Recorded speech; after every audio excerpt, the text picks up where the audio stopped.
जब भी दुनिया के सबसे बड़े तीर्थ की बात होती है तो किसी एक मंदिर, किसी एक मूर्ति या किसी एक स्थान का नाम लेना कठिन हो जाता है।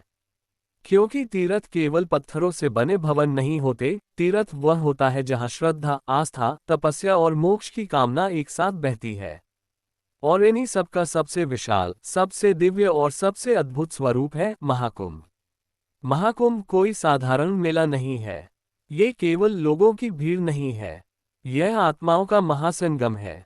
ये वह अवसर है जब करोड़ों लोग एक ही समय पर, एक ही उद्देश्य से अपने पापों से मुक्ति और आत्मिक शुद्धि की कामना लेकर आते हैं। तीर्थ का अर्थ क्या है? हम अक्सर तीर्थ शब्द का प्रयोग करते हैं, पर उसका गहरा अर्थ समझना जरूरी है। संस्कृत में तीर्थ का अर्थ है जो इस संसार रूपी भवसागर से पार करा दे। जहां जाकर मन शुद्ध हो जाए, जहां अहंकार गल जाए, जहां आत्मा को ईश्वर से मिलने की अनुभूति हो, वही सच्चा तीर्थ है। इस दृष्टि से देखें तो महाकुंभ केवल एक स्थान नहीं, बल्कि एक जीवन चेतना है। भारत की पवित्र भूमि पर स्थित है प्रयागराज, जहां गंगा, यमुना और अदृश्य सरस्वती तीनों नदियां एक साथ मिलती हैं। इसे त्रिवेणी संगम कहा जाता है। पुराणों में कहा गया है कि यह स्थान स्वयं ब्रह्मा जी ने सृष्टि के आरंभ में यज्ञ के लिए चुना था।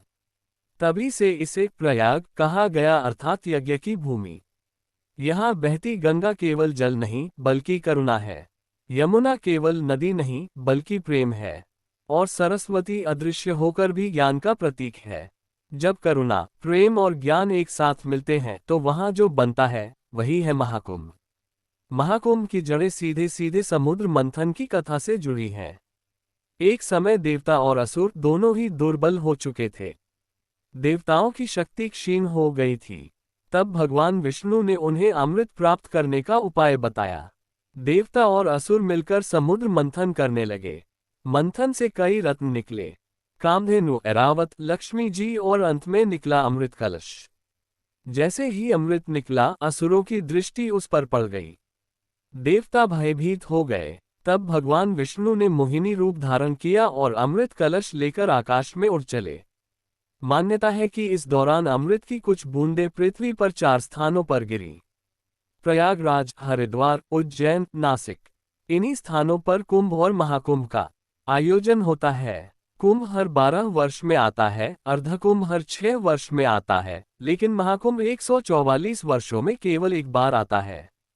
इसका अर्थ है कि किसी मनुष्य को जीवन में महाकुंभ का दर्शन मिलना भी पूर्वजन्म के पुण्य का फल माना जाता है।